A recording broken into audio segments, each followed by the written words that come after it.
आत्मा द्वारा वक्ता मान प्रभु कथा कहते आसंता आम से ईश्वर वाक्य श्रवण करने पूर्व छोटिया पद गोटे आराधना करवा तापर वाक्य आड़ को जीवा प्रेज द लॉर्ड समस्त आम नम्रतार सहित चक्षु मुद्रित करवा गोटे छोटिया कोरस गाइबा तापर वाक्य आड़ को जीवा इस्राएल राजा हे प्रभु मो ईश्वर धन्य तुमरी नाम ए जीवने मो प्राण इस्राएल राजा हे प्रभु मो ईश्वर धन्य तुमरी नाम ए जीवने मो प्राण जीसु है जीसु है जीसु है जीसु है धन्य धन्य प्रभु आमेन अतुल प्रेम पाई धन्य धन्य प्रभु राजहस्तरे तुमरी नेल मते आवरी कष्ट शून्य समस्यारे बल मो तुम डारे आमे राजहस्तरे तुमरी नेल मते आवरी कष्ट शून्य समस्यारे बल मो तुम डारे जीसु है जीसु है जीसु है जीसु है धन्य धन्य प्रभु आमेन अतुल प्रेम पाई धन्य धन्य प्रभु अत्याचारी को मधुरे विरोधी को समूहे मेजम सजाई अछ आदर सम्मान रे अत्याचारी को मधुरे विरोधी को समूहे मेजम सजाई अछ आदर सम्मान रे जीसु है जीसु है जीसु है जीसु है धन्य धन्य प्रभु आमेन अतुल प्रेम पाई धन्य धन्य प्रभु कि देवी प्रभु तुमको गौरव प्रशंसा गीति जीवन शेष जाए करी प्रशंसा तुम आमेन कि देवी प्रभु तुमको गौरव प्रशंसा गीति जीवन शेष जाए करी प्रशंसा तुम जीसु है जीसु है जीसु है जीसु है धन्य धन्य प्रभु आमें अतुल प्रेम पाई धन्य धन्य प्रभु अतुल प्रेम पाई धन्य धन्य प्रभु मंगलमय पिता परमेश्वर तुम महत्व नाम धन्यवाद दौछु गौरव करुछु प्रभु आज चाहू चाहू 2025 मसीह तृतीय मासरे आज 11तम दिवस प्रभु तुम मन पदार्पण कल प्रभु से प्रभु तुम नाम कोटि कोटि धन्यवाद दौछु तुमको अनेक लोक प्रभु जानी बा न जानी ए जगत छाड़ी चली गले केवल तुम दया तुम अनुग्रह तुम विविध से करुणा सकाशु प्रभु आज जीवित प्राणी मान नामस्थान दे आज सेरंग भेटघाटे मौल अयोग्य पापी अकिंचन दास को प्रभु तुम मनोनीत कल अनेक थर प्रभु आसी अच्छी किंतु आज संदर्भ ये अवकाश प्रभु तुम्हें मो मुख दे तुम्हें कथा को पिता परमेश्वर उभय श्रोता भक्त तुम आशीर्वाद कर आदर महिमा गो प्रशंसा तुम्हें नियो जीशु कर मागुछ आमेन प्रेज द लॉर्ड प्रभु निश्चित आम को आउ अति उत्तम अनुग्रह आशीर्वाद रे आम को शुभ सकाळ देखिया सुजोग देइछंती आसु समय आमे समय नष्ट न करी आमे अल्प समय बाकी आमे सुनिया जाऊे जदियो आमे आउ बड़ बड़ सभा मानक ठारे पुणी गृह उपासना पुणी आपणकर मांडलिक भाव में पुणी विभिन्न क्षेत्र बा स्थान रे अनेक प्रकार वाक्य आप श्रवण कर शुणी जो वाक्य चर्च विषय हो कि प्रेम विषय हो आलोक विषय हो लवण विषय हो परिवर्तन विषय हो परित्राण अनेक विषय वाक्य जहाँकि अवर्णनीय आ वाक्य आप शुणी विभिन्न प्रसंग द्वारा कि आज जो प्रसंग से प्रसंग मुझे जानी नहीं आपण मैंने केते दूर शुणी आ से प्रसंग आज मुझे रखी आउ कनसाइंस गुड कनसाइंस उत्तम सुविवेक आपण निश्चित ध्यान देवे आज मुख्य प्रसंग कनसाइसनेस बा सुविवेक सचेतनता नैतिकता सुस्थिरता बा प्रभु ठारे सुस्थिर होई केउटा भूल केउटा ठीक आज आम विचार करिवार समय आसी अछि प्रेज द लॉर्ड हालेलुया गुटे पद पढ़िबा जहा कि सुविवेक गुड कनसाइंस सुविवेक उत्तम विवेक कौन सेटा आम मन मध्य आम हृदय मध्य जे मन विवेक मध्य जो विवेक गोटे विषय रही आज विवेक विषय आज शुणा बाइबल कौन प्रकाश करे गुड कनसाइंस विभिन्न विवेकर स्तर थाए किंतु मुझे गोटे पद आउ पढ़िया आपन को आह्वान करी मो सहित कई जने पवित्र शास्त्र खोलंतु एवरी पुस्तक तार 13 पर्वर 18 पद गोटे पद पढ़ा तापर मुझे बाइबल पढ़िया बारंबार कहबी ना कारण पद पर्व प्राय लिखी कारण पढ़ले अनेक समय पड़ जाए जहाँ गोटे पद पढ़ी आगे आगू बढ़ा मो सहित खोलंतु एवरी पुस्तक 13 पर्वर 18 पद यस कई जन मत साहय कर गुड कनसाइंस उत्तम विवेक आंभ मानकर विश्वास जे आंभ मानकर सुविवेक अछि जेणु समस्त विषय सदाचरण करने को आंभे माने इच्छा करूअछु प्रेज द लॉर्ड प्रभु वाक्य रे पठन रे पुणी श्रवण रे हमन को आशीर्वाद करंतु अति सुंदर विषय में सुनिलु आम मान को निकट रे जे कि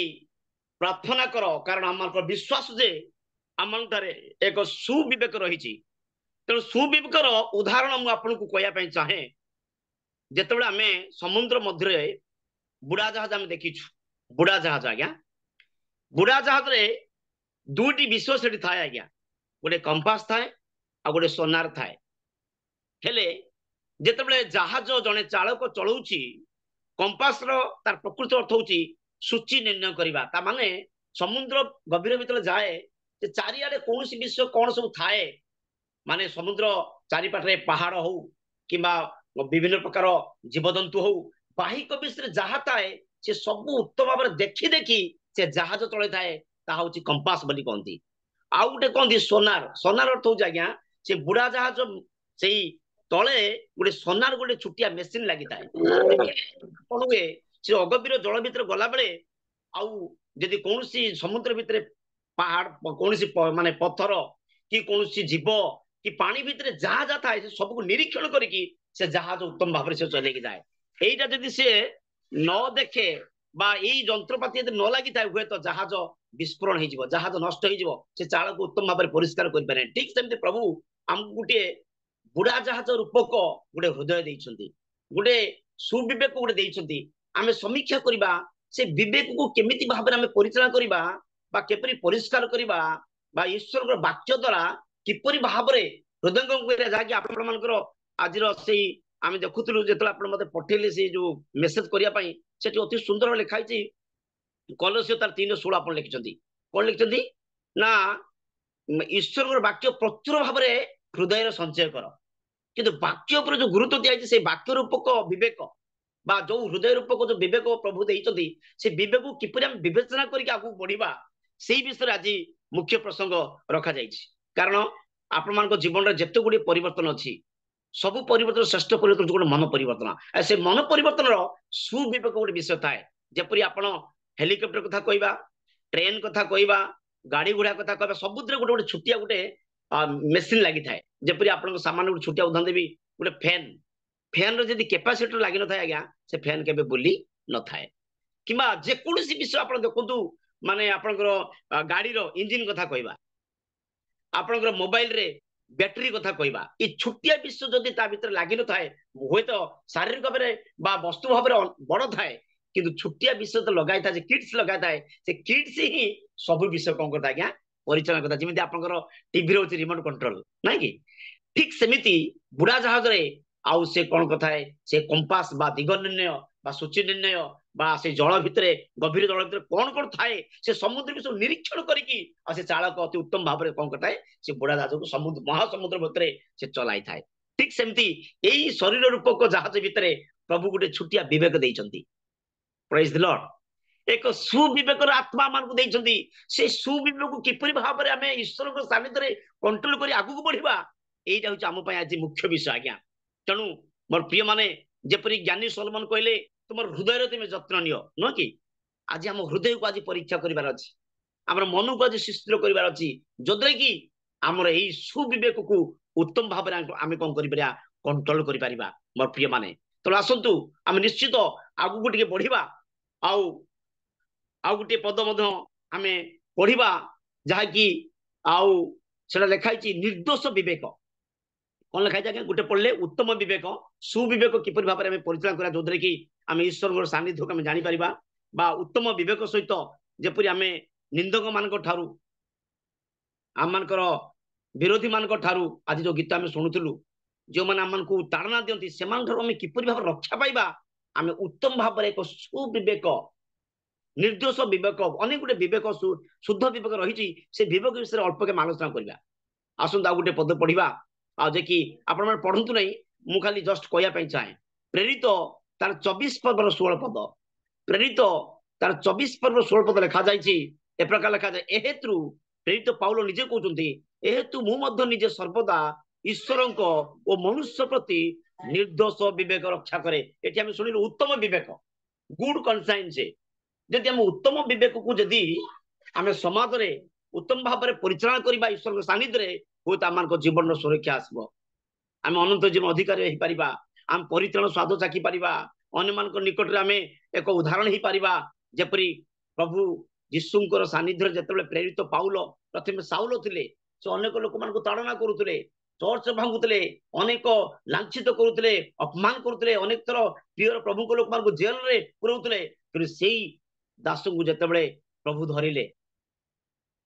ସେଇ ଦମସ୍କ ସ୍ଥାନରେ ଯେତେବେଳେ ପ୍ରଭୁ ତାଙ୍କୁ ଧରିଲେ ଦମସ୍କ ସ୍ଥାନରେ ଧରିଲେ ଆଉ ସେ କଚାଡ଼ି ହେଇକି ପଡିଲେ ଏବଂ ସେ ଶୂନ୍ୟବାଣୀ ହେଲା ଏବଂ ସାଉଲ ସାଉଲ ତୁମେ ଯାହାକୁ ତୁମେ ତାଳନା କରୁଛ ଆମେ ସେ ଖ୍ରୀଷ୍ଟ ଅଟୁ। ପ୍ରେଜ୍ ଦି ଲର୍ଡ, ହାଲେଲୁୟା। ତେଣୁ ଗୋଟେ ଉତ୍ତମ ସୁବିବେକ ତାଙ୍କ ହୃଦୟରେ ଆସିଲା, ଯୋଉଥିରେ କି ସେ ପ୍ରଭୁଙ୍କୁ ଜାଣିପାରିଲେ। ଆଜି ଆମେ ସେଇ ସୁବିବେକ, ଉତ୍ତମ ସୁବିବେକ, ଶୁଦ୍ଧ ବିବେକ, ନିର୍ଦ୍ଦୋଷ ବିବେକ, ଏକ ଆଚରଣ ବିବେକ, ଏକ ପବିତ୍ର ବିବେକ, ଏକ ନ୍ୟାୟଚରଣ ବିବେକ,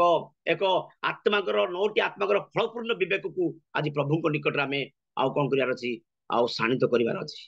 ଆତ୍ମାରେ ଉତ୍ତପ୍ତ ହେବାର ଅଛି ମୋ ପ୍ରିୟ ମାନେ। ତେଣୁ ଏଠି ପାଉଲ ନିଜେ କହୁଛନ୍ତି ଯେ ମୁଁ ଯେପରି ନିର୍ଦ୍ଦୋଷ ବିବେକ ରକ୍ଷା କରିବାକୁ ଯତ୍ନ କରେ। ପ୍ରେଜ୍ ଦି ଲର୍ଡ, ହାଲେଲୁୟା। ଆମେ ଦେଖୁଛୁ ଯେ ପ୍ରେରିତ ତାର 24 ପର୍ବର 16 ପଦରେ ଅତି ସୁନ୍ଦର ଭାବରେ ସେ କହୁଛନ୍ତି ଯେ କି ମନୁଷ୍ୟ ଈଶ୍ୱର ମାନଙ୍କ ମଧ୍ୟରେ ମୁଁ କିପରି ଭାବରେ ଏକ ନିର୍ଦ୍ଦୋଷ ବିବେକ, ଆଜ୍ଞା ଯାଉ କହନ୍ତି ମାନେ ଅନଗିଲ୍ଟି, ମାନେ ନିର୍ଦ୍ଦୋଷ, ଗିଲ୍ଟି ନୁହେଁ, ସେ ଦୋଷୀ ନୁହେଁ, ମାନେ ଅନଗିଲ୍ଟି ଯାଉ କହନ୍ତି, ନିର୍ଦ୍ଦୋଷ ଭାବରେ ସେ ବିବେକକୁ କିପରି ରକ୍ଷା କରିବେ ସେଇ ପ୍ରକାର ସେ ଚିନ୍ତା କରନ୍ତି ମୋ ପ୍ରିୟ ମାନେ। ପ୍ରେରିତ ପାଉଲ କହୁଛନ୍ତି, ଆପଣ ଯଦି ପଢିବେ ଗାଲାତୀୟ ତାର 2:19 କୋଟି ଲେଖା ହେଇଛି, ଆଇ ଆମ୍ ନୋ ମୋର ଇନ୍ ଦିସ୍ ୱାର୍ଲଡ, ମୁଁ ଜଗତରେ ଜୀବିତ ନୁହେଁ, if I M alive in this world, ମୁଁ ଯଦି ଜଗତରେ ଅଛି ଖ୍ରାଇଷ୍ଟ ଇଜ ୱିଦିନ୍ ମି, ଖ୍ରୀଷ୍ଟ ମୋ ହୃଦୟ ଥିବାରୁ, ଖ୍ରୀଷ୍ଟ ମୋ ବିବେକରେ ଅବତୀର୍ଣ୍ଣ ହେଇଥିବାରୁ ମୁଁ ଜଣେ ଜୀବିତ ପ୍ରାଣୀ ଅଟେ, ମୁଁ ଜଣେ ଜୀବିତ ମନୁଷ୍ୟ ଅଟେ। ମାନେ ସେ ନିଜ ଶରୀରକୁ ସେ ସମ୍ପୂର୍ଣ୍ଣ ଜଗତ ପାଇଁ ଜଳାଞ୍ଜଳି ଦେଇ ଦଉଛନ୍ତି, ସମର୍ପି ଦେଇ ଦଉଛନ୍ତି। ସାଉଲରୁ ଯେତେବେଳେ ପାଉଲରୁ ପରିବର୍ତ୍ତନ ହେଲେ, ସମ୍ପୂର୍ଣ୍ଣ ଏକ ଶାରୀରିକ ଜୀବନରୁ ଆତ୍ମିକ ଜୀବନ ପରିବର୍ତ୍ତନ ହେଲେ, ଏକ ଜୀବନରୁ ଅନନ୍ତ ଜୀବନ ପରିବର୍ତ୍ତନ ହେଲେ, ଏବଂ ଯେତେବେଳେ ସେ ପ୍ରଭୁଙ୍କ ନିକଟରେ ନିଜକୁ ସରେଣ୍ଡର ହଉଛନ୍ତି, ସେ କହୁଛନ୍ତି ଗାଲାତୀୟ ତାର 2 ପର୍ବର 20 ପଦ ସେ କହୁଛନ୍ତି, କଣ କହୁଛନ୍ତି ଆଜ୍ଞା ପଢିବା କିଏ ଜଣେ, ଗାଲାତୀୟ ତାର 2:20 ସେ କିପରି ନିଜର ଗୁଡ କନସାଇନ୍ସ କୁ, କିପରି ଗୋଟେ ପ୍ୟୁରିଫିକେସନ କନସାଇନ୍ସ କୁ ସେ ପ୍ରଦର୍ଶନ କରୁଛନ୍ତି। ୟେସ୍, ଗାଲାତୀୟ 2:20 ପଦରେ ପଢିବା ଆଜ୍ଞା, ମୁଁ ଆପଣଙ୍କୁ ଅନୁରୋଧ କରିବି ସେ କେମିତି କହୁଛନ୍ତି, ଅତି ସୁନ୍ଦର ଭାବରେ ସେ କହୁଛନ୍ତି। ୟେସ୍, ଶୁଣିବା ଟିକେ। ମୁଁ ଗାଲାତୀୟ, ଖ୍ରୀଷ୍ଟଙ୍କ ସହିତ କ୍ରୁଶରେ ହତ ହୋଇଅଛି, ମୁଁ ଖ୍ରୀଷ୍ଟଙ୍କ ସହିତ ମୁଁ ଅଲରେଡି କ୍ରୁଶରେ ହତ ହେଇଅଛି। ହଁ ମୁଁ ପଢନ୍ତୁ, ଆଉ ଜୀବିତ ନୁହେଁ, ମୁଁ ଆଉ ଜୀବିତ ନୁହେଁ, ମାତ୍ର ଖ୍ରୀଷ୍ଟ ମୋ ଠାରେ ଜୀବିତ ଅଛନ୍ତି। ଆଜ୍ଞା ହୃଦୟରେ ଖ୍ରୀଷ୍ଟ ଥିବାରୁ ଆମେ ଖ୍ରୀଷ୍ଟିଆନ, ନୁହଁ କି? ଖ୍ରାଇଷ୍ଟ ଯୁକ୍ତ ଆଇ ଯୁକ୍ତ ଆନ୍, ମାନେ ମୋ ହୃଦୟରେ ଖ୍ରୀଷ୍ଟ ଥିବାରୁ ମୁଁ ଖ୍ରୀଷ୍ଟିଆନ, ମୋ ହୃଦୟରେ ବାକ୍ୟ ଥିବାରୁ ମୁଁ ଈଶ୍ୱରଙ୍କ ଲୋକ। ଯାହାକୁ ଆପଣ ମାନେ ଯୋଉ ବାକ୍ୟ ସେ କଲୋସ 3:16 ଲେଖିଛନ୍ତି, ସେ ମୁଁ ଟିକେ କହିବା ପାଇଁ ଚାହେଁ, ବାକ୍ୟ ହଉଛି ପ୍ରକୃତ ଆଜ୍ଞା ଆତ୍ମା ଜୀବନ। ଯଦି ଈଶ୍ୱରଙ୍କର ବାକ୍ୟ ଆମ ହୃଦୟରେ ସଞ୍ଚୟ କରି ରଖିଛନ୍ତି, ମତେ ଲାଗୁଛି ବୋଧେ ଜଗତରେ ଆପଣ ଯେତେ ସାର୍ଟିଫିକେଟ ରଖିଲେ ମଧ୍ୟ, ଯେତେ ପାଠ ପଢିଲେ ମଧ୍ୟ ଆଜ୍ଞା ଈଶ୍ୱରଙ୍କ ଜ୍ଞାନ ଠାରୁ କୌଣସି ସାର୍ଟିଫିକେଟ, କୌଣସି ଜ୍ଞାନ କେବେ ତୁଳନା କରାଯାଇ ନପାରେ। ପ୍ରେଜ୍ ଦି ଲର୍ଡ, ହାଲେଲୁୟା। କାରଣ ଆପଣ ମାନେ ଜାଣିଛନ୍ତି ଅନେକ ଲୋକ ଆଜ୍ଞା BA, MA, PG, doctorate, engineer, ବାଇବେଲରେ ମଧ୍ୟ ଅନେକ ପାଠ ପଢିକି ମଧ୍ୟ ସେମାନେ ବେଳେ ବେଳେ ବାକ୍ୟରେ ଉତ୍ତମତା ଆଣିପାରନ୍ତି ନାହିଁ ବା ଆଶୀର୍ବାଦ ଯୁକ୍ତ ବାକ୍ୟ ଦେଇପାରନ୍ତି, କିନ୍ତୁ ଜଣେ ଜଣେ ମୋଟେ ପାଠ ପଢୁନାହାନ୍ତି ଆଜ୍ଞା, ସେମାନେ ଟୋଟାଲ ମାନେ he does not know how to read and write, ସେ ଲେଖା ପଢା କଣ ଜାଣି ନାହିଁ, କିନ୍ତୁ ପବିତ୍ର ଆତ୍ମାଙ୍କର ପରିଚାଳନାରେ ସେ ଏମିତି ବାକ୍ୟ ଦିଅନ୍ତି, ହଜାର ହଜାର ଲୋକଙ୍କ ଚକ୍ଷୁର ମଧ୍ୟ ଲୋତକ ଧରି ଦିଅନ୍ତି। ପ୍ରେଜ୍ ଦି ଲର୍ଡ, ଇଏ ହଉଛି ଆତ୍ମାର ନିର୍ବାଣ ଅଟେ, ଏ ଆତ୍ମାର ଏକ ଉଦ୍ଗାର ଅଟେ, ଏ ପବିତ୍ର ଆତ୍ମାଙ୍କର ଏକ ଉତ୍ତର, ଯାହାକି ଈଶ୍ୱର ବାକ୍ୟ ହଉଛି ଅଗ୍ନି ସଦୃଶ, ଈଶ୍ୱର ବାକ୍ୟ ହଉଛି ହାତରୁ ସଦୃଶ, ଈଶ୍ୱର ବାକ୍ୟ ହଉଛି ଖଡଗ ସଦୃଶ, ଈଶ୍ୱର ବାକ୍ୟ ହଉଛି ଦର୍ପଣ ସଦୃଶ, ଈଶ୍ୱର ବାକ୍ୟ ହଉଛି ବୀଜ ସଦୃଶ, ଈଶ୍ୱର ବାକ୍ୟ ହଉଛି ଆଇନା ସଦୃଶ। ମାନେ ଈଶ୍ୱର ବାକ୍ୟ ଯାହାକି ଅତି ନିର୍ମଳ, ଆଉ ସେଇ ବାକ୍ୟ ଆମର ମନ ବିବେକକୁ କଣ କରେ, ପରିଚାଳନା କରେ। ଆଜି ଆମେ ଦେଖୁଛୁ ଅତି ସୁନ୍ଦର ସେ କହୁଛନ୍ତି, ଉତ୍ତମ ବିବେକରେ ମୁଁ କଣ କରିବି, ପ୍ରଭୁଙ୍କର ସେବା କରିବି, ନିର୍ଦ୍ଦୋଷ ବିବେକରେ ମୋ ହୃଦୟକୁ ମୁଁ କଣ କରିବି, ରକ୍ଷା କରିବି, ଏବଂ ସୁବିବେକରେ ମୁଁ ସୁସ୍ଥିର ହେବି। ପ୍ରେଜ୍ ଦି ଲର୍ଡ, ହାଲେଲୁୟା। ଏବଂ ଶୁଦ୍ଧ ବିବେକ, ଯାହା କହନ୍ତି ପ୍ୟୁରିଫିକେସନ କନସାଇନ୍ସ, ପ୍ୟୁରିଫିକେସନ କନସାଇନ୍ସ, ଗୁଡ କନସାଇନ୍ସ, ଅନଗିଲ୍ଟି କନସାଇନ୍ସ, ମାନେ ଉତ୍ତମ ବିବେକ, ନିର୍ଦ୍ଦୋଷ ବିବେକ, ଶୁଦ୍ଧ ବିବେକକୁ କିପରି ଭାବରେ ଆମେ ପରିଚାଳନା କରିପାରିବା ପ୍ରଭୁଙ୍କ ସାନ୍ନିଧ୍ୟରେ, এইটা হচ্ছে সবটা মুখ্য বিষয় আজ্ঞা। আচ্ছা কিপরি ভাবে করিবা, যেতেবেলে as much as the living word of God, we need to keep our heart, ଆମ ହୃଦୟରେ ଯତ୍ନ ସହକାରେ ରଖିବା। ଯେପରି ଆପଣ ମାନେ ଦେଖନ୍ତୁ ହିତୋପଦେଶ ତାର 4 ପର୍ବର 23 ପଦରେ, ହିତୋପଦେଶ ତାର 4 ପର୍ବର 23 ପଦରେ ଜ୍ଞାନୀ ସଲୋମନ କୁହନ୍ତି, तुम हृदय को तुम जत्न रख माने आमे अनेक बाहिक विषय जत्न नहीं था कि हृदय को जत्न किमी हृदय को जत्न नेले ही आमे विवेक परिचालना कर परिबा हृदय आमे जत्न नहीं पाले ही मनर एक स्थिरता आसी पारे तेणु सी जो शुद्ध विवेक प्यूरिफिकेशन कन्साइंस को प्रभु अति सुंदर भाव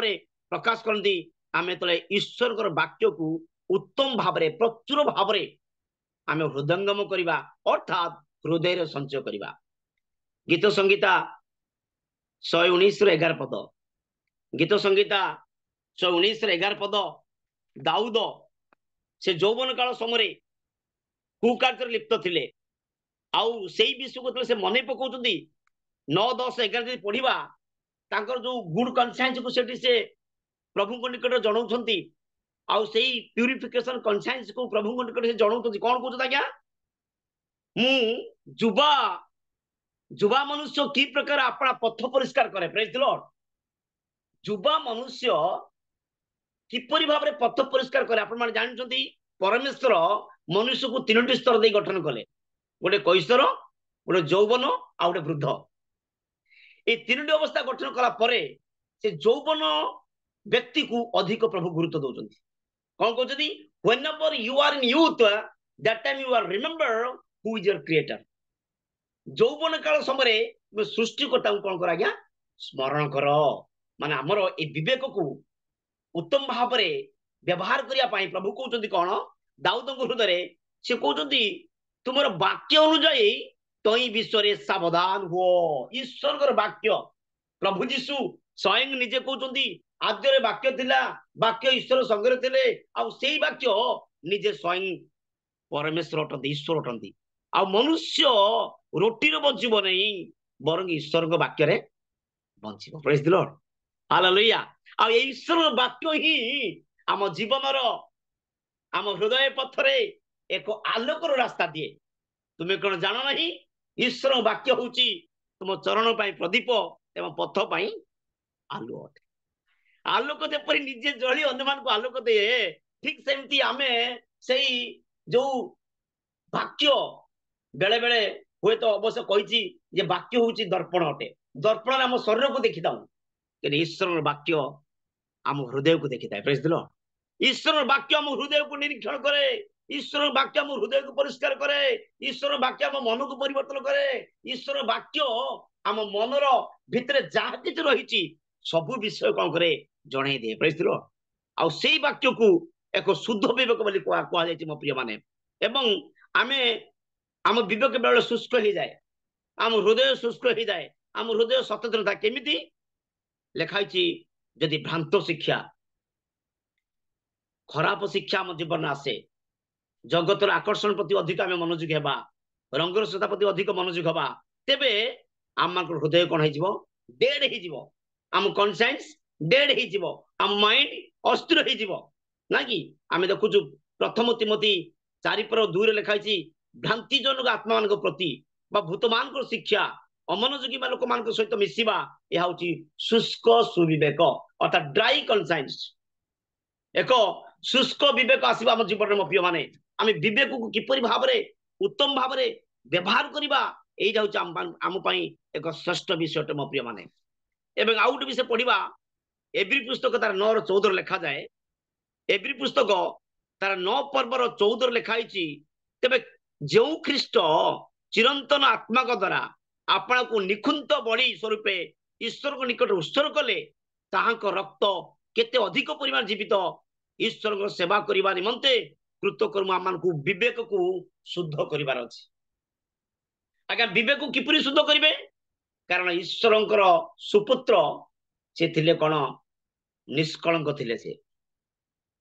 पवित्र थिले से विश्वास इतिहास से थिले हृदय राजा राजकुमार थिले से एवं से परम धन्य अमर जत्री निवासी थिले आमे जे पढ़िबा प्रथम जहन तार 1 पर्वर 7 पद यस प्रथम जहन तार 1:7 यदि पढ़िबा आज्ञा सेठी परिष्कार लिखाई से जत्री निवास किंतु से जेपरि ज्योति निवासी आमे माने जदि सेपरि ज्योति रे आचरण करू ତେବେ ଆମ୍ଭମାନଙ୍କର ପରସ୍ପର ସହଭାଗିତା ଅଛି। ପୁଣି ତାଙ୍କ ପୁତ୍ର ଯୀଶୁଙ୍କ ରକ୍ତ ସମସ୍ତ ପାପରୁ ଆମ୍ଭମାନଙ୍କୁ ପରିଷ୍କାର କରେ। ପ୍ରେଜ୍ ଦି ଲର୍ଡ। ଶୁଦ୍ଧ ବିବେକ, ଶୁଦ୍ଧ ମନ, ଶୁଦ୍ଧ ହୃଦୟ, ଯେ କି ଏକ ନିଷ୍କଳଙ୍କ ରକ୍ତର ଆବଶ୍ୟକତା ଥିଲା ପ୍ରତ୍ୟେକ ମନୁଷ୍ୟର ପାପରୁ ମୁକ୍ତି ହେବା ପାଇଁ। ଏ ଗିଲ୍ଟି କନସାଇନ୍ସ, ଏକ ନିର୍ଦ୍ଦୋଷ ଭାବରେ, ଏକ ପବିତ୍ର ଭାବରେ, ଏକ ଶୁଦ୍ଧ ଭାବରେ, ଏକ ଉତ୍ତମ ଭାବରେ ବିବେକକୁ ପରିଚାଳନା କରିବା ପାଇଁ ପ୍ରଭୁଙ୍କର ବାକ୍ୟ ଆମମାନଙ୍କୁ ନିର୍ଦ୍ଦେଶ ଦିଏ। ମହର୍ଷି ଜହନ ପ୍ରକାଶ କଲେ ଈଶ୍ୱରର ବାକ୍ୟ ହେଉଛି ଆତ୍ମା ଓ ଜୀବନ। ତେଣୁ ମୋ ପ୍ରିୟ ମାନେ, ଆମେ ଶୁଣୁଥିଲୁ ଯେପରି ଗୋଟେ ବୁଢା ଜାହାଜ ବାହିକ ବିଷୟରେ ଜାଣିବା ପାଇଁ ସେ ବା ବାହିକ ବିଷୟକୁ ସମ୍ପୂର୍ଣ୍ଣ ଉତ୍ତମ ଭାବରେ ଦେଖିବା ପାଇଁ ଯେପରି ଚାଳକ ବ୍ୟବହାର କରେ କମ୍ପାସ, ଯେ କି ସମୁଦ୍ର ଚତୁର୍ପାର୍ଶ୍ୱରେ କଣ କଣ ଅଛି ତାକୁ ଦେଖିକି ସେ ଦିଗ ନିର୍ଣ୍ଣୟ କରେ। ଏବଂ ବୁଢା ଜାହାଜ ତାର ସେଇ ତଳେ ଭିତରେ ଯୋଉ ସୋନାର ମେସିନ ରଖିଛି, ସେଇ ଅଗଭୀର ଜଳ ଭିତରେ କଣ କଣ ଆଉ ସମସ୍ୟା ରହିଛି, ପଥର କି କୌଣସି ଜୀବଜନ୍ତୁ ଆସିକି କାଳେ ଜାହାଜକୁ ପିଟିକି ଧ୍ୱଂସ କରିଦେବେ, ସେଇ ପ୍ରକାର ଯନ୍ତ୍ର ମଧ୍ୟ ସେ ଲଗେଇଛି। ଠିକ ସେମିତି ପ୍ରଭୁ ଏତେ ବଡ ଶରୀର ଭିତରେ ଗୋଟେ ସୁନ୍ଦର ଗୋଟେ ସୁବିବେକର ଆତ୍ମା ଆମକୁ ଦେଇଛନ୍ତି, ଗୁଡ କନସାଇନ୍ସର ଆତ୍ମା ଦେଇଛନ୍ତି, ଏକ ସୁନ୍ଦର ହୃଦୟ ଦେଇଛନ୍ତି। ଆମେ କିପରି ଭାବରେ ଏ ଜଗତରେ, ଏ ଭୟଙ୍କର ବିରାଟକାୟ ଜଗତରେ ପ୍ରାୟ 750 କୋଟି ଲୋକଙ୍କ ସମ୍ମୁଖରେ ଆମେ କିପରି ଭାବରେ ଏକ ଉତ୍ତମ ବିବେକକୁ ନେଇକି ଆମେ ଈଶ୍ୱରଙ୍କ ବାକ୍ୟକୁ ଆମେ ପ୍ରଚାର କରିବା, ଏକ ଉତ୍ତମ ହୃଦୟକୁ ନେଇକି ଲୋକମାନଙ୍କ ନିକଟରେ କିପରି ପହଞ୍ଚିବା। କାରଣ ଆମମାନଙ୍କର ଜୀବନ ସମ୍ପୂର୍ଣ୍ଣ ଖ୍ରୀଷ୍ଟଙ୍କ ନିମନ୍ତେ ଏକ ସ୍ୱତନ୍ତ୍ର ଜୀବନ ଅଟେ ମୋ ପ୍ରିୟ ମାନେ। ଆମର ଜୀବନ ହୃଦୟ ଠାରୁ ଈଶ୍ୱରଙ୍କର ଆଶୀର୍ବାଦ ମହାନ ଅଟେ ମୋ ପ୍ରିୟ ମାନେ। ଆଉ ସେଇ ଆଶୀର୍ବାଦ ଜାଣିବାକୁ ହେଲେ ଆମେ ବିଶ୍ୱାସ ରୂପକ ଢାଲ, ବିଶ୍ୱାସ ରୂପକ ଏକ ଉତ୍ତମ ବିଷୟକୁ ଆମେ ଜାଣିବା ପାଇଁ। କାରଣ ପ୍ରାଣକର୍ତ୍ତା ପ୍ରଭୁ ଯୀଶୁ ସେ ଆମକୁ କୌଣସି ବାହିକ ବିଷୟରେ ଆମକୁ ଚାହାନ୍ତି ନାହିଁ, ଆମ ହୃଦୟକୁ ସେ ଚାହାନ୍ତି। କାରଣ ପରମେଶ୍ୱରର ପରମ ସନ୍ତୋଷ ଏକମାତ୍ର ବିକଳ୍ପ ହଉଛି ଏବ୍ରୀ ପୁସ୍ତକ 11:6। ପରମେଶ୍ୱରର ପରମ ସନ୍ତୋଷ ହେବା ପାଇଁ, ଉତ୍ତମ ବିବେକ, ଉତ୍ତମ ହୃଦୟକୁ ପରିଚାଳନା କରିବା ପାଇଁ କେବଳ ଏକମାତ୍ର ବିକଳ୍ପ ହଉଛି ଏବ୍ରୀ ପୁସ୍ତକ ତାର 11:6 ପଦରେ ଲେଖାଯାଏ। ୟେସ୍, ଏବ୍ରୀ ତାର 11:6 ପଦରେ ଆମେ ଦେଖିବା, ସେଠି ପରିଷ୍କାର ଏକ ଉତ୍ତମ ବିବେକ, ଉତ୍ତମ ହୃଦୟକୁ ପରିଚାଳନା କରିବା ପାଇଁ ପରମେଶ୍ୱରଙ୍କର ଏକମାତ୍ର ବିଷୟ ଇଚ୍ଛା ସେଇଟା କଣ ଲେଖାଯାଇଛି ଆଜ୍ଞା? 11:6। ୟେସ୍, ଏବ୍ରୀ ତାର 11:6। ଏଇ ଗୋଟିଏ ବିଷୟ ପଢିବା, ଆଉ ଗୋଟିଏ ପଦ ପଢିକି ଶେଷ କରିବା। ୟେସ୍, ଆଉ ବିଶ୍ୱାସ ବିନା ତାଙ୍କ ସନ୍ତୋଷ ପାତ୍ର ହେବା ଅସମ୍ଭବ। ଓକେ, ତାପରେ କାରଣ ଈଶ୍ୱର ଯେ ଅଛନ୍ତି, ଆଉ ସେ ଯେ ତାଙ୍କ ଅନ୍ୱେଷଣକାରୀ ମାନଙ୍କର ପୁରସ୍କାର ଦାତା, ଏହା ତାଙ୍କୁ ଛାମକୁ ଆସିବା ଲୋକଙ୍କର ବିଶ୍ୱାସ କରିବା ଆବଶ୍ୟକ। କେବଳ ବିଶ୍ୱାସ କରିବା ଆବଶ୍ୟକ। ଶ୍ରବଣରୁ ବିଶ୍ୱାସ ଜାତ ହୁଏ। ସିଦ୍ଧିଦାତା ଯୀଶୁ ବିଶ୍ୱାସର ଇତିହାସ ଅଟନ୍ତି। ଯେପରି ସୃଷ୍ଟିର ଆରମ୍ଭରୁ ନିଶ୍ୱାସ ପ୍ରଶ୍ୱାସ ଦେଇ ନାସିକା ରନ୍ଧ୍ରରେ ଆମମାନଙ୍କୁ ଜୀବନ ଦେଲେ, ଆଉ ସେଇ ଜୀବନର ଉତ୍ସ ହଉଛନ୍ତି ପ୍ରାଣକର୍ତ୍ତା ପ୍ରଭୁ ଯୀଶୁ ଅଟନ୍ତି। ପ୍ରେଜ୍ ଦି ଲର୍ଡ, ହାଲେଲୁୟା। ତେଣୁ ପ୍ରଥମେ ଯୀଶୁ କହିଲେ ଆମେ ପଥ, ଆମେ ତାଙ୍କ ପଥ ଦେଇ ଗଲେ ହିଁ ଆମେ ସତ୍ୟକୁ ଜାଣିବା, ଆଉ ସେଇ ସତ୍ୟକୁ ଜାଣିଲେ ହିଁ ଆମେ ଜୀବନ ପାଇବା। ପ୍ରେଜ୍ ଦି ଲର୍ଡ, ହାଲେଲୁୟା। ତେଣୁ ମୋ ପ୍ରିୟ ମାନେ, ନିଶ୍ଚିତ ଆମମାନଙ୍କ ଜୀବନରେ ପ୍ରଭୁ ଯୋଉ ଉତ୍ତମ ବିବେକ ଦେଇଛନ୍ତି, ଶୁଦ୍ଧ ବିବେକ ଦେଇଛନ୍ତି, ନିର୍ଦ୍ଦୋଷ ବିବେକ ଦେଇଛନ୍ତି, ପବିତ୍ର ବିବେକ ଦେଇଛନ୍ତି, ଯୋଉ କେତେ ଗୁଡେ ବିବେକ ବିଷୟରେ ଶୁଣିଲେ, କନସାଇନ୍ସ, ଆମେ ଅନେକ ସାଇନ୍ସ ପଢିଛନ୍ତି, ପଲିଟିକାଲ ସାଇନ୍ସ ପଢିଛୁ, ହୋମ ସାଇନ୍ସ ପଢିଛୁ, ମୋରାଲ ସାଇନ୍ସ ପଢିଛୁ, କେମିଷ୍ଟ୍ରି ପଢିଛୁ, ଫିଜିକ୍ସ ପଢିଛୁ, ବାୟୋଲୋଜି ପଢିଛୁ, କିନ୍ତୁ ଗୁଡ କନସାଇନ୍ସ, ପ୍ରେଜ୍ ଦି ଲର୍ଡ, ଏକ ଉତ୍ତମ ବିବେକ, ଏକ ନିର୍ମଳ ହୃଦୟ, ଶୁଦ୍ଧ ଚିତ୍ତ ମନ, ଏଇ ବିଷୟକୁ ଯଦି ଆମେ ଉତ୍ତମ ଭାବରେ ପରୀକ୍ଷା ନ କରିବା, କାରଣ ପରମେଶ୍ୱର ଦୂରରୁ ଆତ୍ମାକୁ ଚିହ୍ନନ୍ତି। ପ୍ରେଜ୍ ଦି ଲର୍ଡ। କାରଣ ନିଥେରିଏଲ ଆସୁଥିଲେ, ଆଉ ତ୍ରାଣକର୍ତ୍ତା ପ୍ରଭୁ ଯାଉଥିବା ସବୁ କହିଲେ, ହେଇ ଦେଖ ନିଥେରିଏଲ ଆସୁଛନ୍ତି, ଏହାଠାରେ କୌଣସି ଛଳନା ନାହିଁ। ପ୍ରେଜ୍ ଦି ଲର୍ଡ, ହାଲେଲୁୟା। ନିଶ୍ଚିତ ପ୍ରଭୁ ଆମମାନଙ୍କୁ ଏଇ କଥା କୁହନ୍ତି, ଏଇ ହୃଦୟ ରୂପକ ବୁଢା ଜାହାଜରେ ଯେପରି ଗୋଟେ ଜାହାଜର ଚାଳକ ଯେପରି କମ୍ପାସ ସୋନାର ଦ୍ୱାରା ସେ ବିରାଟ ବଡ ଜାହାଜକୁ ମହାନ ସମୁଦ୍ର ଭିତରେ ସେ ନିର୍ଭର ସହିତ ଆଉ ସେ ଚାଳନ କରିଥାଏ, ଠିକ ସେମିତି এই ভয়ঙ্কর জাহাজ রূপକ ଜଗତରେ ଏକ ଉତ୍ତମ ସୁବିବେକର ଆତ୍ମା ଏକ ଉତ୍ତମ ହୃଦୟର ମନକୁ ନେଇ ଆମେ କିପରି ଭାବରେ ପ୍ରଭୁଙ୍କର ସେଇ ଆନନ୍ଦ ସୁସମାଚାରକୁ ଲୋକଙ୍କ ନିକଟରେ ପହଞ୍ଚାଇ ପାରିବା ସେଇଟା ଆମ ପାଇଁ ସବୁଠାରୁ ମହାନ ବିଷୟ ଅଟେ। ଏବଂ ଶେଷ ପଦ ଆମେ ପଢିକି ଆଜିର ବାକ୍ୟକୁ ଆମେ ଶେଷ କରିବା। ମୋ ସହିତ କେହି ଜଣେ ପବିତ୍ର ଶାସ୍ତ୍ର ମଧ୍ୟ ପଢନ୍ତୁ। ପ୍ରଥମ ତିମୋଥୀ 1:19 ଆମେ ଯୋଉଠି ଆରମ୍ଭ କରୁଛୁ ଆମେ ସେଇଠି ଶେଷ କରିବା। ପ୍ରଥମ ତିମୋଥୀ 1:19 ପଦ ଆମେ ପଢିକି ଆଜିର ବାକ୍ୟ ଆମେ ଶେଷ କରିବା। ୟେସ୍, ପ୍ରଥମ ତିମୋଥୀ 1:19 କଣ ଲେଖା ହେଇଛି? ସୂଚି ବିବେକ ଧରି ରଖ, ତା ପରିତ୍ୟାଗ କରିବାରୁ କେତେକଙ୍କର ବିଶ୍ୱାସ ରୂପ ଜାହାଜ ଭଗ୍ନ ହୋଇଅଛି। ବିଶ୍ୱାସ ରୂପକ ଜାହାଜ ଆଜି ଭାଙ୍ଗି ଯାଇଛି। କାହିଁକି? ଯଦି ଆଜି ପର୍ଯ୍ୟନ୍ତ ଆମେ ବିଶ୍ୱାସକୁ ଦୃଢ ଭାବରେ ଧରି ପାରିନୁ, ଆଜି ଆମେ ଶୁଦ୍ଧ ବିବେକକୁ ଉତ୍ତମ ଭାବରେ ଧରି ପାରିନୁ, ନିର୍ମଳ ହୃଦୟକୁ ଆମେ ଲୋକଙ୍କ ନିକଟରେ ପହଞ୍ଚେଇ ପାରିନୁ, ଆଚାର ବ୍ୟବହାରରେ ଆମେ ଲୋଭଶୂନ୍ୟ ହେଇପାରିନୁ, ଆତ୍ମାରେ ଆମେ ଦିନହୀନ ହେଇପାରିନୁ, ଏକ ସରଳୀକୃତ ଜୀବନ କାଟି ପାରିନୁ, ଆମର କଥାବାର୍ତ୍ତା ଚାଲିଚଳନ ଆଚାର ଉଚ୍ଚାରଣରେ ଆମେ ସମ୍ପୂର୍ଣ୍ଣ ସିଦ୍ଧ ହେଇପାରିନୁ। ସେଥିପାଇଁ ପ୍ରଭୁ କହୁଛନ୍ତି ପ୍ରେରିତ ପାଉଲଙ୍କ ହୃଦୟରେ କଣ କହୁଛନ୍ତି? ବିଶ୍ୱାସ ଓ ସୂଚି ବିବେକକୁ ଧରି ରଖ। faith and purification conscience, faith and purification conscience, ବିଶ୍ୱାସର ସୁସ୍ଥିର ହେବା, ସୂଚି ବିବେକକୁ ଧରି ରଖିବା, ତେବେ ଆମେ ବିଶ୍ୱାସ ରୂପ ଜାହାଜକୁ କେବେ ଆମେ ଭାଙ୍ଗି ପାରିବା ନାହିଁ। ଆମ ବିଶ୍ୱାସ କେବେ ଅସ୍ଥିର ହବ ନାହିଁ, ବିଶ୍ୱାସରେ କେବେ ଦୃଢ ହବା ନାହିଁ, ବିଶ୍ୱାସରେ କେବେ ଅଟଳ ହବା ନାହିଁ। ମୋ ପ୍ରିୟ ମାନେ, ଆଜି ଯେକୌଣସି ନିର୍ଜୀବ ଯାନବାହନରେ ଯେପରି ଛୋଟିଆ ଛୋଟିଆ କିଡ୍ସ ଲାଗି ଯେପରି ଡ୍ରାଇଭର ମାନେ ହଉ କିମ୍ବା ପାଣି ଜାହାଜ ହଉ କି ଅଗ୍ନିପଥ ହଉ କି ଜଳପଥ ହଉ କି ସ୍ଥଳପଥ ହଉ, ସେମାନେ ଯେପରି ଛୋଟିଆ ଛୋଟିଆ କିଡ୍ସ ଲଗେଇକି ବିଭିନ୍ନ ଯନ୍ତ୍ରପାତିକି ବ୍ୟବହାର କରିଥାନ୍ତି। ଉଡାଜାହାଜ କଥା କହିବା କି ରକେଟ କଥା କହିବା କି ଇନସାଟ କଥା କହିବା, ଯେକୌଣସି ଯନ୍ତ୍ରପାତିରେ ଛୋଟିଆ ଛୋଟିଆ କିଡ୍ସ ଦ୍ୱାରା ଯେପରି ଅନେକ ଲୋକଙ୍କର ଜୀବନ ରକ୍ଷା କରିଥାଏ, ଯେପରି ଉତ୍ତମ ଭାବରେ ସେ ପରିଚାଳନା କରିଥାନ୍ତି, ଠିକ ସେମିତି ଆମେ ଯଦି ଉତ୍ତମ ସୁବିବେକକୁ ଯଦି ଆମେ ଉତ୍ତମ ଭାବରେ ବ୍ୟବହାର କରିପାରିବା, ହୁଏତ ଆମେ ଜଗତରେ ପହଞ୍ଚ ଜାଗାରେ ଆମେ ପହଞ୍ଚି ପାରିବା। ଆମ ହୃଦୟ ରୂପକ ଜାହାଜ କେବେ ଭାଙ୍ଗିଯିବ ନାହିଁ, ଆମ ହୃଦୟ ରୂପକ ଜାହାଜ କେବେ ବୁଡିଯିବ ନାହିଁ, ଆମ ହୃଦୟ ରୂପକ ଜାହାଜ କେବେ ଲୀନ ହବ ନାହିଁ। କାରଣ ବିଶ୍ୱାସର ସିଦ୍ଧିଦାତା ପ୍ରଭୁ ଯୀଶୁ କୁହନ୍ତି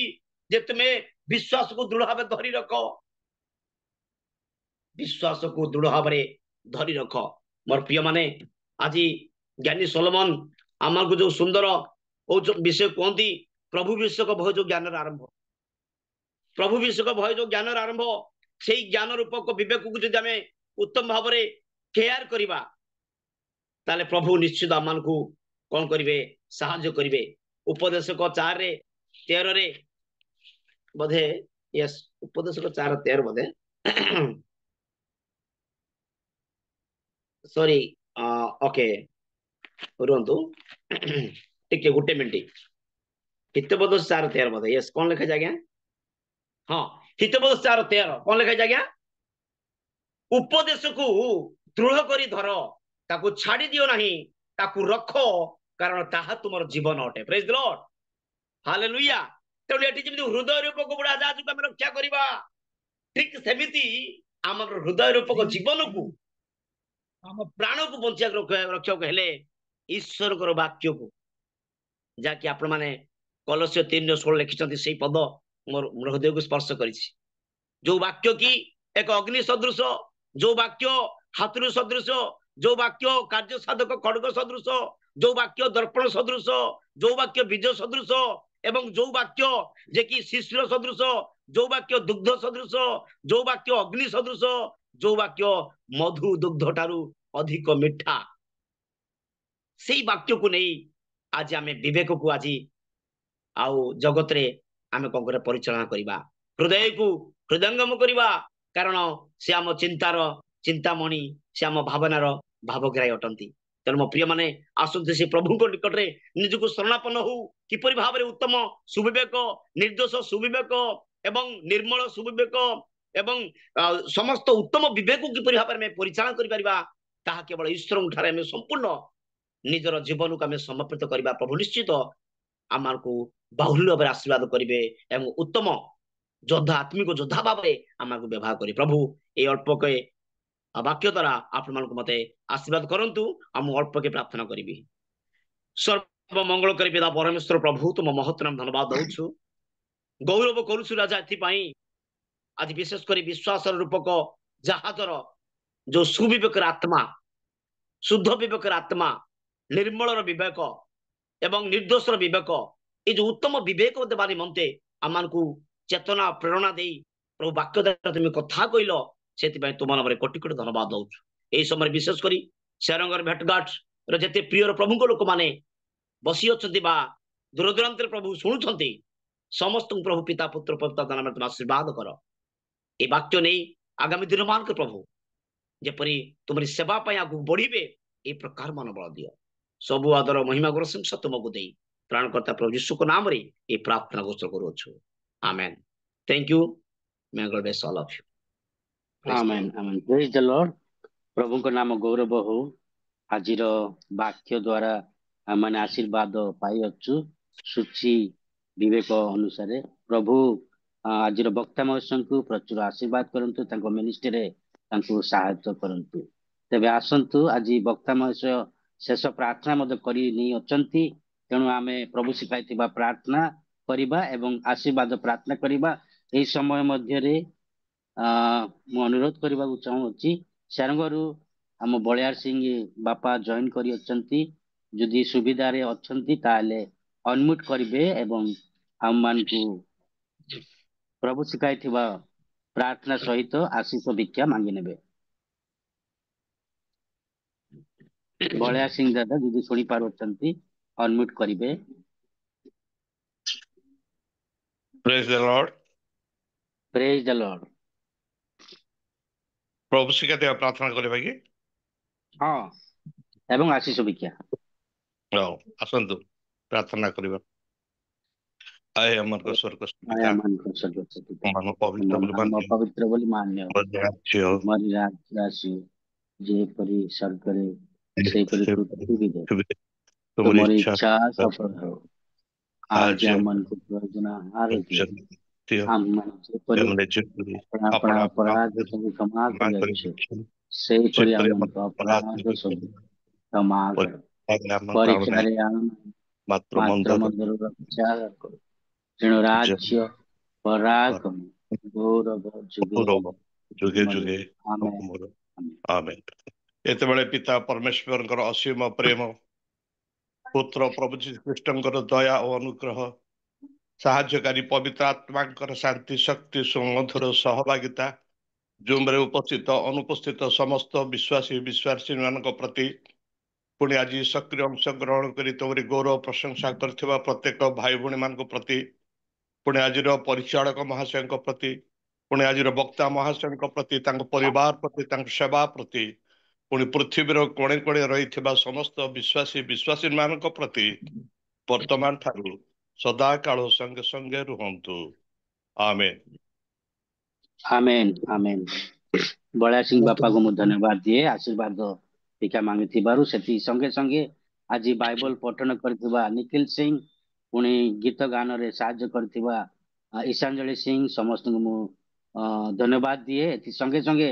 ଆଜିର ବକ୍ତା ମହାଶୟ ଏଇଟା ପଞ୍ଚମ ଥର କରି ସେମାନଙ୍କ ଭେଟଘାଟକୁ ଆସି ଏକ ଉତ୍ତମ ଶିକ୍ଷା ଆମମାନଙ୍କୁ ଦେଇ ଅଛନ୍ତି। ପ୍ରଭୁ ପ୍ରଚୁର ରୂପରେ ତାଙ୍କୁ ଆଶୀର୍ବାଦ କରନ୍ତୁ। Thank you Tapas babu, thank you. ଆପଣ ସମୟ କାଢିକି ଆସିଲେ। ହଁ ହଁ ନିଶ୍ଚୟ।